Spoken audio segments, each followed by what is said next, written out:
The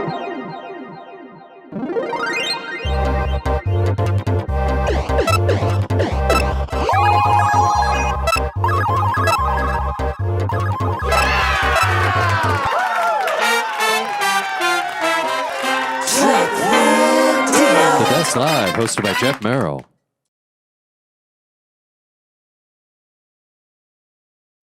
Welcome back to Tracklandia, everybody. I'm your host, Jeff Merrill. We've got a very special show today.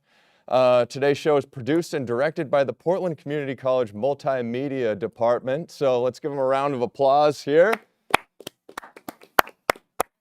All right. Cool. Well, maybe we'll hold that for after the show too, but it's going to be a fantastic show today. I'm positive about that. They wanted us to run through the types of clubs that you could look into here when you come to Portland and join the running community, what you're looking for in a running club for you as a runner, whether you're an entry runner, an elite runner, or anywhere in between. And I feel like that is all decided by you as an individual too. So we've got great clubs here like the Jacuzzi Boys Athletic Club, good times and dedicated running there. Bowerman Track Club Elite, it's got elite in the name. So there you go.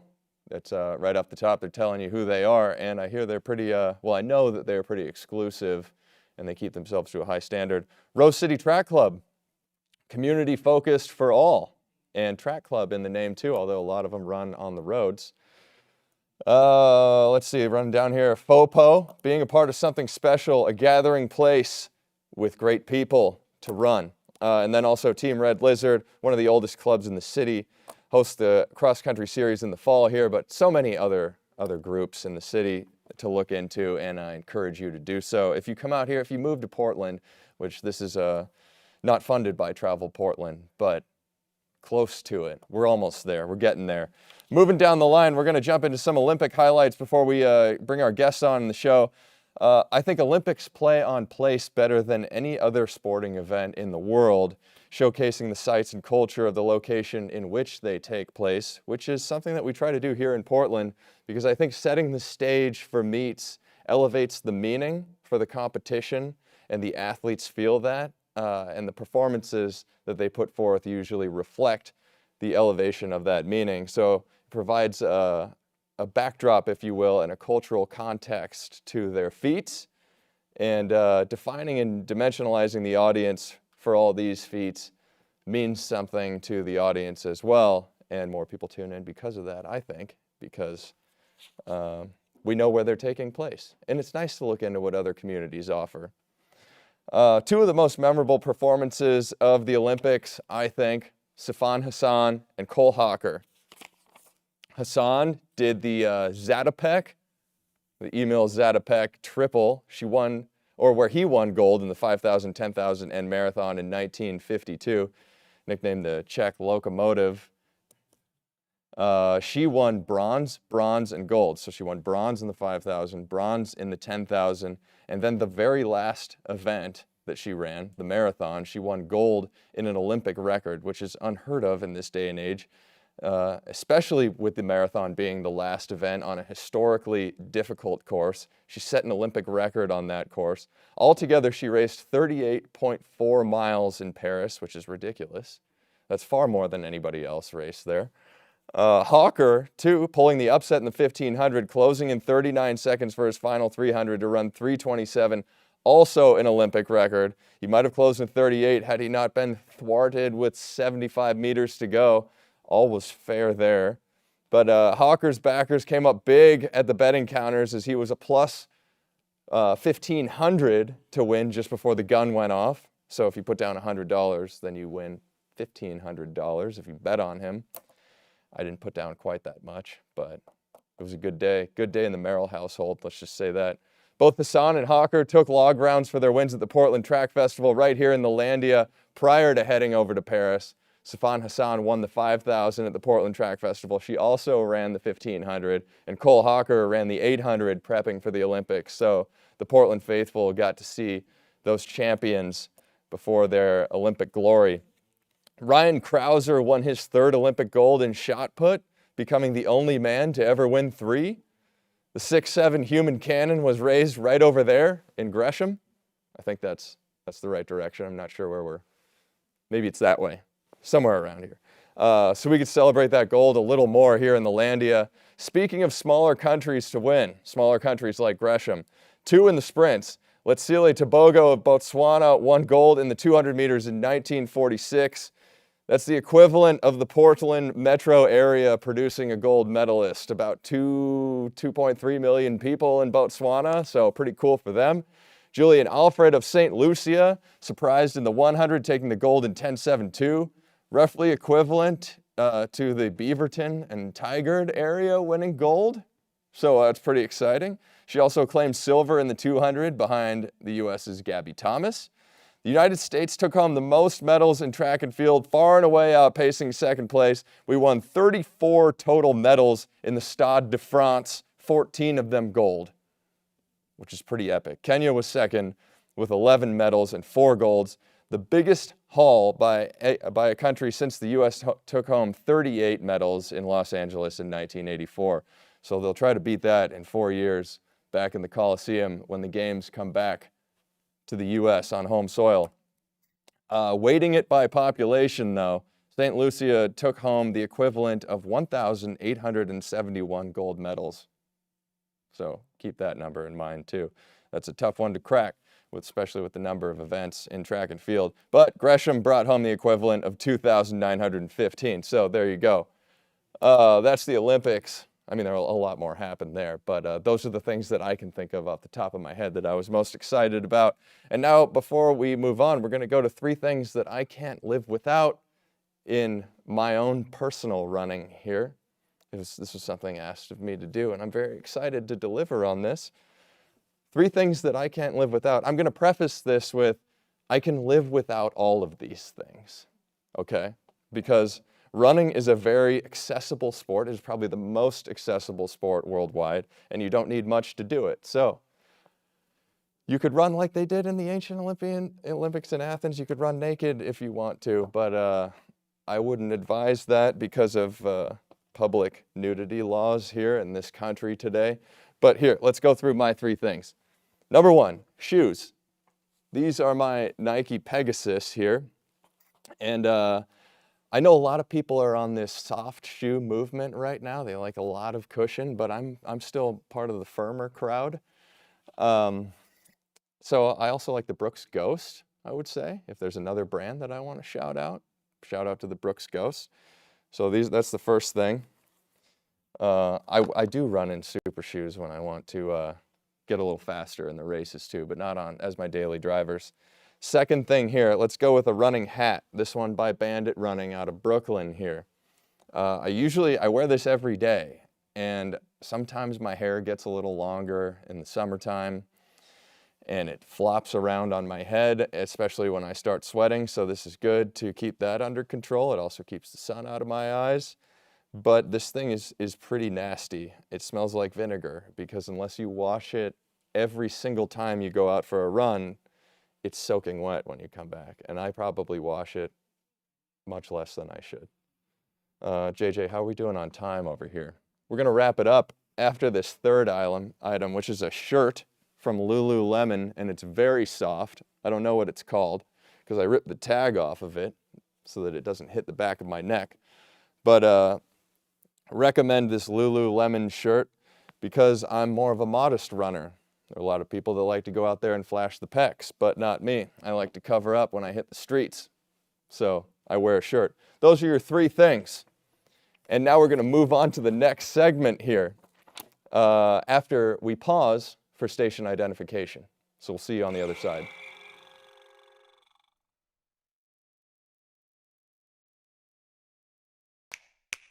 Come run with us in Tracklandia. It's so nice to meet you. Run fast or slow on the track or trail. We just want to see you out there. Whether for sport or fun, there's a club for everyone in Portland. We're born to run together. Let's go. To find out more, visit trackland.com. That's TRACKLND.com.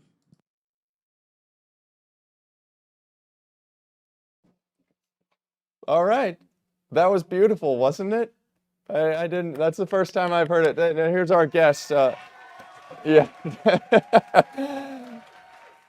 We've got Lauren Ross here from the Rose City Track Club and Carl Miner from FOPO Run Club here.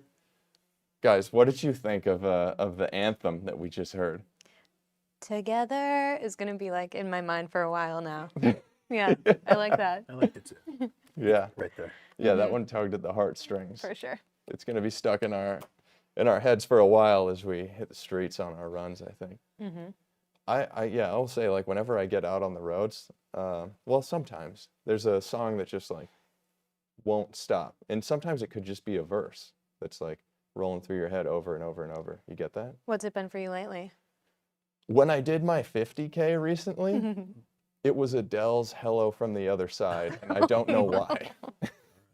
So, Okay. yeah. But anyway, let's jump into our discussion here. Your panelists for a talk that we want to have. It's an ongoing discussion in the running world of how to bridge the gap between elite runners and recreational runners and everybody in between. I think most notably this conversation is had at major marathons, major road races where you have the elite race out front, and then you have the recreational runners in the pack. And they're kind of disjointed. And we want to figure out, the elites in a lot of ways want to figure out how do we get more of a fan base for elite running.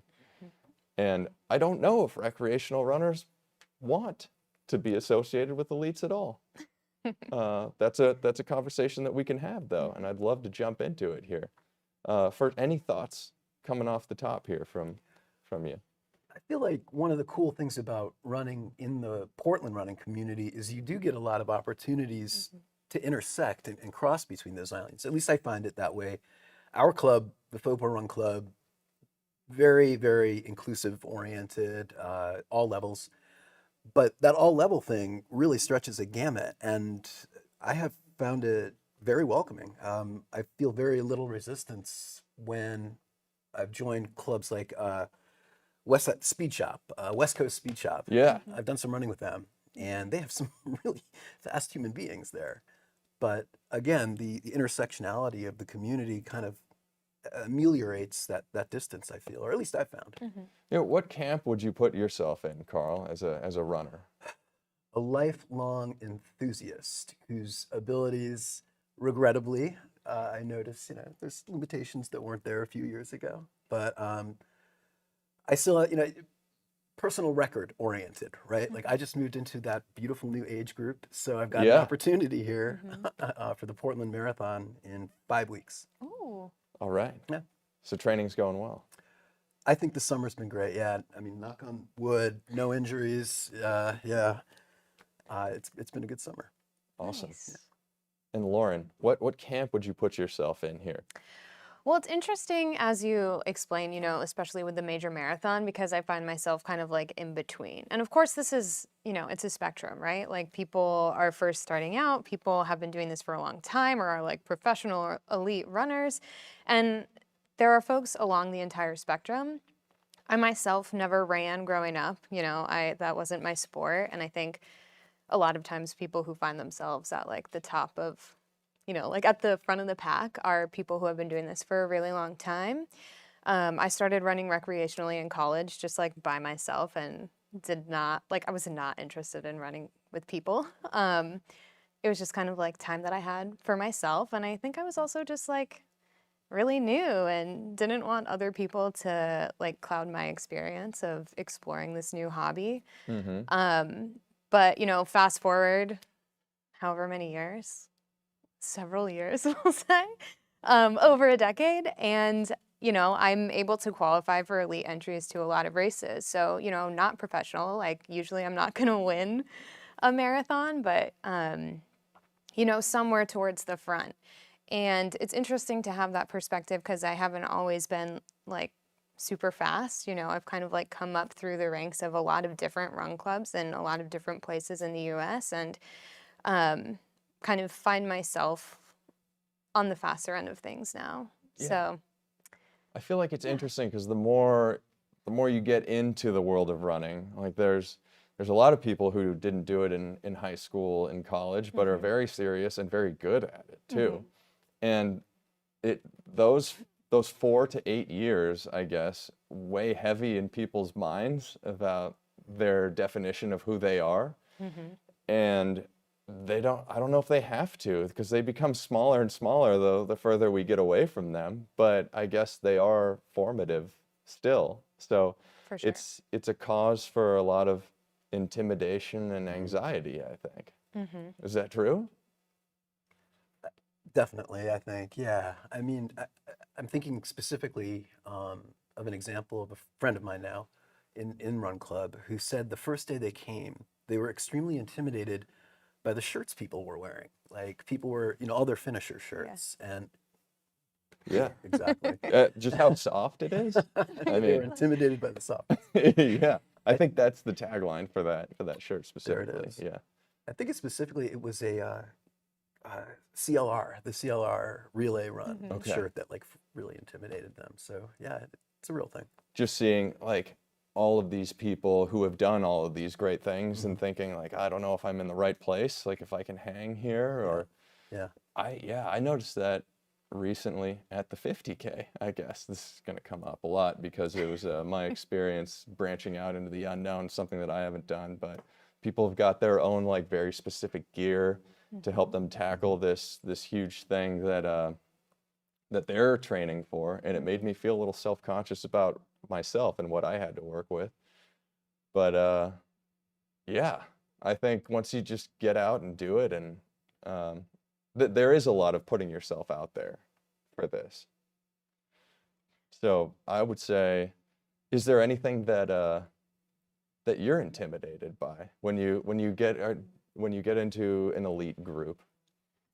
Suppose an elite group, I guess. Yeah, Lauren, go ahead. I don't even think it needs to be an elite group. I think if it's just like a group that's new to you, or I mean, well, I've chased the Olympic trials qualifying time at the marathon for a couple Olympic cycles, and I know a lot of the women who do that because there's a few fast races in the U.S. and we all find ourselves at them and we work together, and so we tend to know each other. But I mean, I find for myself sometimes when I go to other groups that maybe people are running different distances, or maybe people like really are not focused on being really fast. I find like anytime you're in a place that is a little bit more unfamiliar and you don't necessarily know the norms of those groups, it can feel intimidating. I also think that sometimes there is like this feeling among groups where you can feel like you're doing something wrong if you're going a little faster as well, which I mean, it's silly. Like we're all just here to like have a run and whatever, and we can all hang out and drink a beer afterwards. But if it's a group that's newer to you where you don't know anybody, like everyone gets intimidated. Yeah. Yeah, that's a great point about the norms of each group that you go into. Because whenever you go into a new experience, you got to feel out what's the feeling in the room, like what can I get away with here, or can I be myself totally, or how do I like conform to whatever this group is like. And in that way, like you put on an all-comers series this summer too, through Portland Track. Yep. And what I appreciated about that, I know like a goal was to open it up and invite newcomers into the sport. But what I really appreciated about it too is that it gave at least the opportunity for hardcore elite runners who can be kind of anal about things to loosen up a little bit too and jump in and play track, play the sport. Because I think when I find that the further I get away from like regimented, serious training, the more I want to do dumb stuff, like, and just have fun with it. So I love to see that people can like let their guard down and enjoy themselves a bit more. And I think that's, in my mind, that's what I hope would bring people together. Yeah, fun is key. Yeah. We consider ourselves like the royalty of bad ideas in running, beer miles and the such. So. Oh yeah, I heard you have one coming up, right? Yes, this October 26th, I believe, will be our 4th beer mile. Where's Oh, that right happening? We in the neighborhood. We just keep it in the neighborhood. Okay. Yeah, yeah. We do it in collaboration with a local brewery, Hopworks, Mm-hmm. and have a tailored brew to the run. And maybe we don't tell PPD where this is happening. Yeah, no. We're in compliance. Okay, Always good. in compliance. Reach out if you want any more information, and yeah, Keep it on the DL. right. We'll respond to you individually on to those. Mm-hmm. What are some things that you think we could do here to help bridge the gap, or to let everybody know that they have more in common, I think, than they do not in common, because that's the opposite of in common. Yeah. Well, I think one thing, and I led Rose City Track Club for 3 years. Shout out to Rose City. Wave to the camera.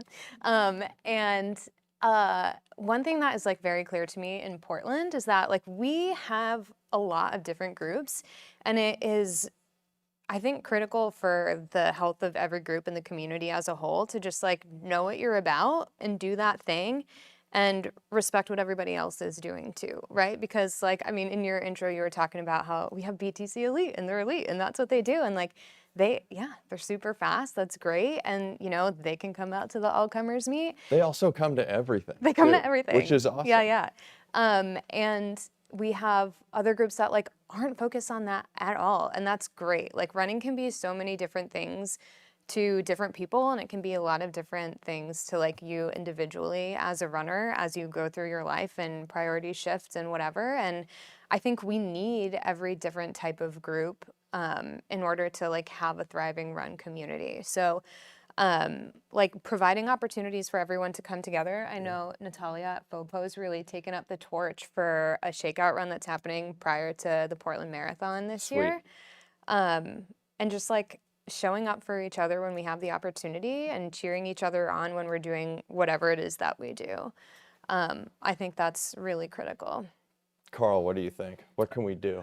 I agree. I think something that I've noticed happening more often, increasingly, is the connection of these groups with the different flavors. Like, again, speaking just from my perspective as a neighborhood runner, I operated very locally, very local, hyper local, and that's changed over the years as we've begun to intersect. And the more that happens, I think growing vortex of all layers of runners will swarm in. I think the summer series is really cool. Yeah, thanks.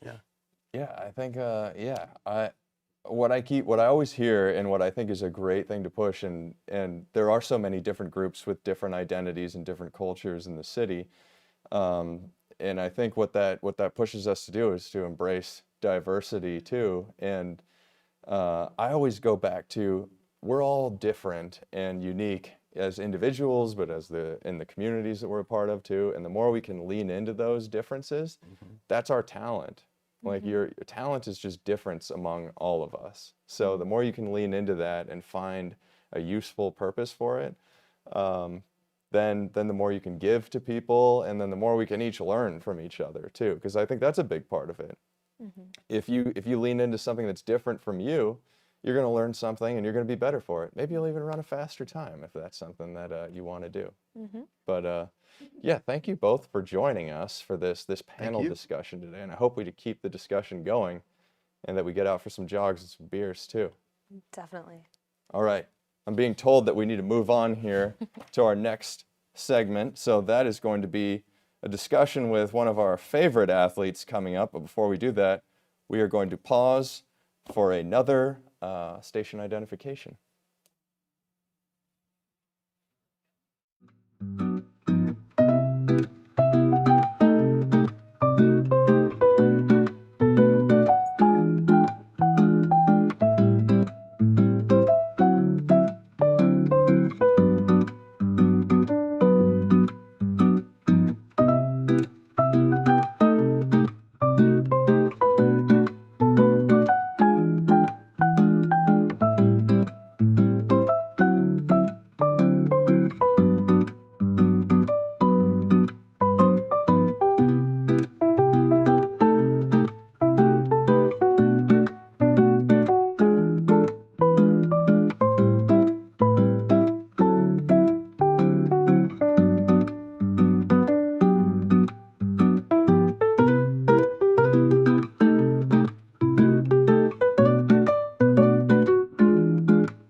All right. Thank you for that. Thank you to Portland Track and the running clubs that make up this city, and also the great footage, serene footage from the Portland Track Summer Series, directed by Lauren Ross here. Okay, joining us via phone is one of Portland's favorite runners, a legend of the electric forest. Do we have him here? Is he ready for us? Oh my goodness, it's Craig Engels. Stop it. It's Stop Craig it. Engels. Craig, Guys are crazy. Oh, okay. how are you doing? Where's your hair? Brother, I think it caught on fire. You see the photo, right? Look at that. Yeah, that poster's pretty hot behind you. Is that hanging above your bed? I tried to figure out a good background, and this is all I got, brother. That's fantastic. Where are you? I have a rat tail. I kept some of my hair, but you can't see it. It's tough to see the rat tail with the background right now, but I hope that you post that on social media because I do want to take a good look. Somewhere in there. But I am in San Luis Obispo currently. I'm literally, as soon as we get off this call, I'm driving back to Portland. Okay, so you haven't left yet. Oh, we lost audio for Craig. Oh, can you hear me? Yeah, now we can hear you. Okay. I'd say I'm moving in about 12 minutes. Okay, great. Yeah, thank you for taking the time to meet up with us because we'll see my you. pleasure, brother. Yeah, we'll see you when you get here too. Oh yeah. Then I can be way more active in the running community. Yeah, it's and we'd love to have you back again. I mean, you're a longtime resident of the city, and you went away for a little bit, but you're coming back. You recently went on a bike ride. Where? Because I followed along. How was that? Where'd you go? Brother, this could be a 30-minute story or a 12-second story, whatever you'd like to hear. Let's go closer to 12 seconds because we've got other things that we need to talk about. Basically, we had planned a trip up Highway 1, just a smooth, easy bike trip from SLO to San Francisco. Boom, landslide on Highway 1. We knew about it. So we had to redirect and went over the mountains on private roads. I wound up at a hunting cabin, ran out of water. Oh, it's a good story. It's a good story if I could get to tell it. But we made it to San Francisco. We were towing a dog. We were on mountain bikes. We were totally unprepared, but it was freaking awesome, man. 300 miles in 5 days. That's great. That's some good cross training. And because we have one of the questions here, how do you spend the off season? Which it sounds like that takes up a good portion of your time. This off season, it's been, I went to Europe with Tate, our longtime friend. And yeah, meet director of the Portland Track Festival. I went to Europe with him for 9 days, and I've been on the move since the trials. I don't think I've sat down until this phone call, but this off season, man, it's been fun. I had my party time, I had my nature time, I had my cross training time, and now I'm moving. So it's been a good long off season. Yeah, are you looking forward to coming back to Portland? I am. It's a loose term saying I'm coming back to Portland. Sorry, I'm trying to get my face in the center of this. But yeah, we're moving back to like live in my RV. So I'll do training camps wherever I want, mainly in SLO and Flagstaff. But Portland will be home base, and then we'll be living in the RV. What are you most excited about coming back outside of the RV? Brother, probably to eat some fried chicken with you, my guy. Reel them in, right? Reel them in. That is a restaurant in Portland that we ate at, and maybe our first date. That was might have been our our first date. Yeah, I remember it well. Andy Weeding and I took you out for a date before we were going to have you on your first episode of Tracklandia, actually. We put some IPAs in coffee cups, Starbucks coffee cups, I think, and walked around the streets, and then sat down and had a nice fried chicken dinner at Reel 'Em In, one of the best dive bars in the city. Beautiful. That's a great noise you just made, Craig.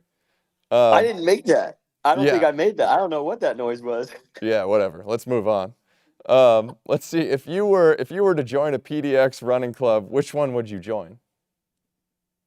I've heard about these guys that sit around in jacuzzis. Ah, okay. So you would be a jacuzzi boy. Jacuzzi boy, baby. I've already wrapped the singlet once in my life, pacing Kellen Manley. So I have a good in. I think I would hope that they would let me sign up. I have a strong resume of track clubs. I was a part of one called the Nike Oregon Project, That's right. I Union remember it. Athletics Club. But hopefully those were just getting me into the door of the Jacuzzi Boys Athletic Club. I mean, I'm sure they would sign your papers today if you put in your application. But I would love it. oh, sorry. Yeah, you're waiting for me there. I thought No, you had a sorry, thought. my girlfriend's moving something right now. I just dropped it off the roof. Totally fine. Just Is a she bed okay? frame. Valerie, are you okay?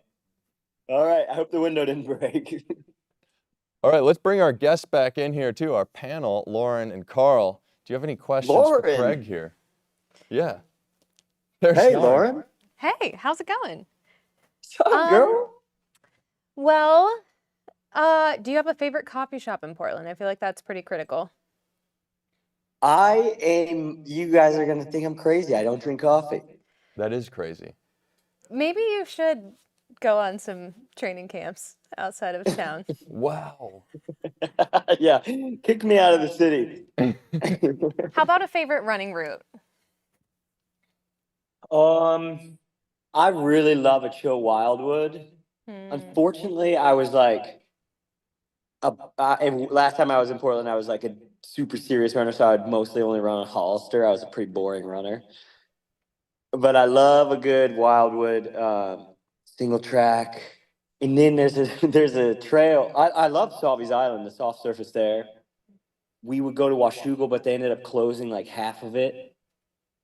And then there's Locamus. But sorry, I'm just listing runs now. You didn't ask for that. My favorite run in the world is in Boone, North Carolina. It's called Fire Tower Run. But my favorite run in Portland is, unfortunately, probably Hollister. Oh. All right then. I'm gonna guess that Fire Tower run is probably to a fire tower.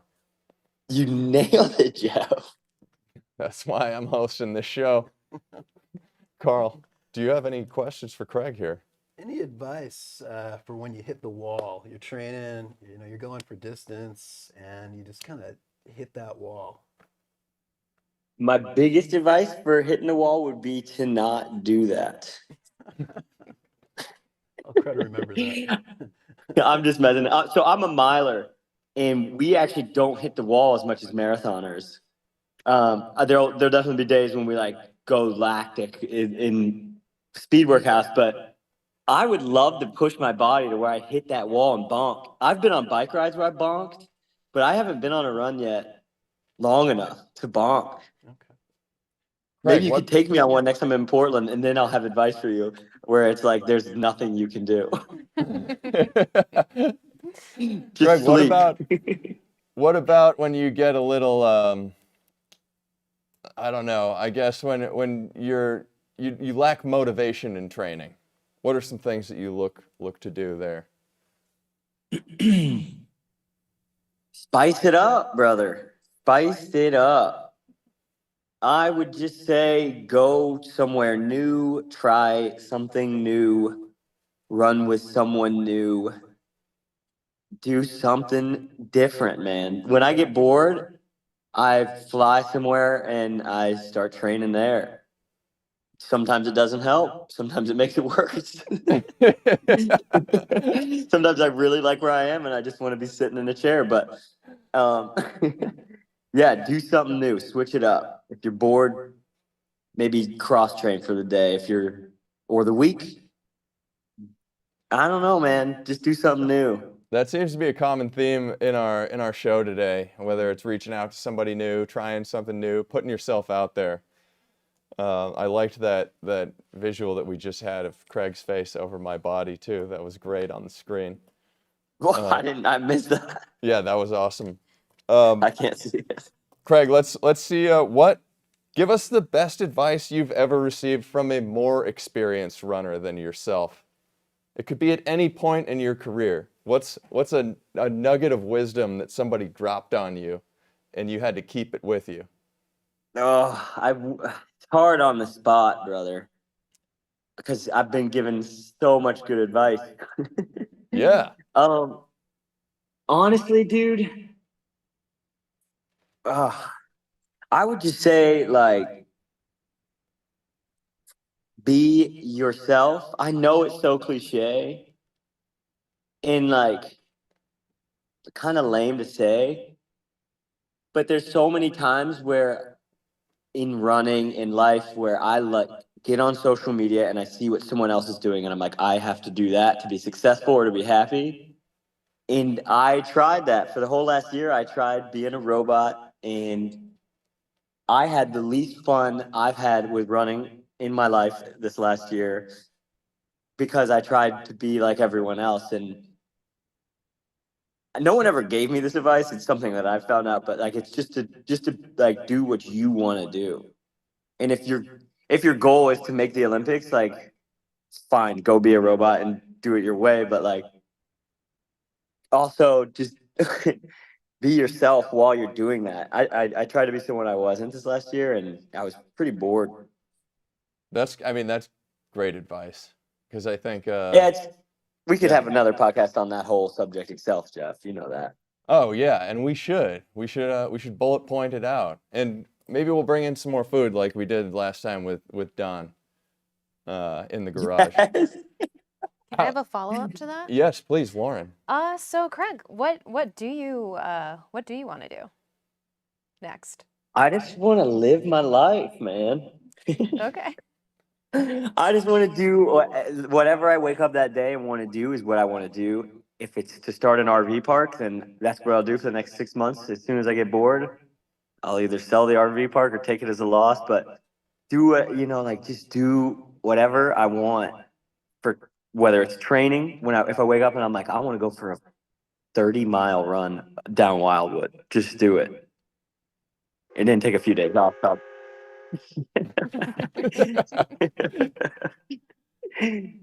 Yeah. yeah, I have every day I wake up, I have a new dream.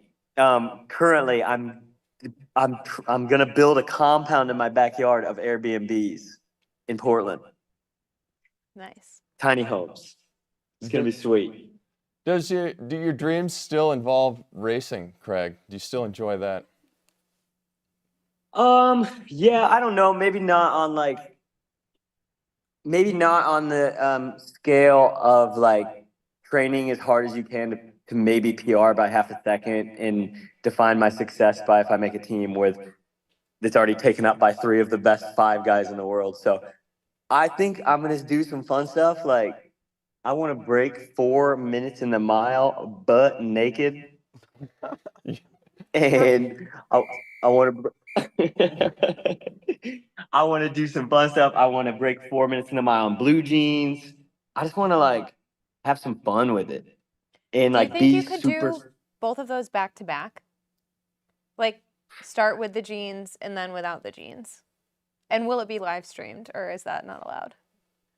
Yes, live but stream it. we're gonna need someone to put that like blur or the block on there. I don't know how that works. That's a tough job. We can handle that. Yeah, We're on it. Won't need to be many pixels, I don't think. Good to know. All of those things are legal here in Portland too, so we can It's set true, that up for it's you. true. Yeah, that's why you're coming back. Let's get one stretching tip before we get out of here. What's your tip for limbering up before a good run? Shoot. I don't really. I use the first mile to warm up, but my girlfriend is a yoga teacher, and it seems to me that when I do yoga with her, it really helps with my running. So I would really recommend yoga once or twice a week for Nice. runners. That's a good suggestion. And by the way, we brought up Don. Have you talked to Donovan Brazier recently? So we go in spurts. Like there'll be weeks where we call each other every day, and then we'll go like 3 months without speaking. But I will call him on my 13.5 hour drive to Portland tonight. All right. Well, let me know what he thought of the 800 final too, because would have loved to have seen him in that. Yeah. Oh man. We would probably seen a world record go down if we could have seen a healthy Dawn this year. God, man. Well, What could have been, next and year, what will right? be. What will be? That's right. Well, thank you very much for joining us, Craig. And hey, feel free to give us a call on your drive too if you get bored. But I feel like you've got a lot of people to catch up with, and we'll see you when you get here. You will. That you will. Reel them in. We'll get some fried chicken. We'll see you soon, Portland. All right. See you, Craig. Thank you. Okay. Well, that's it. That's our show for today, ladies and gentlemen. Thank you very much, Lauren Thank you. and Carl, for being here. Thank you to the Portland Community College Multimedia Department crew. Fantastic show here today. And as always, producer JJ Vasquez, technical director Michael Flotron, the entire Tracklandia crew, and the city of Portland. Thank you to you too. So we'll see you all next time. We'll be right back here in Tracklandia. Good night, everybody. Thank you.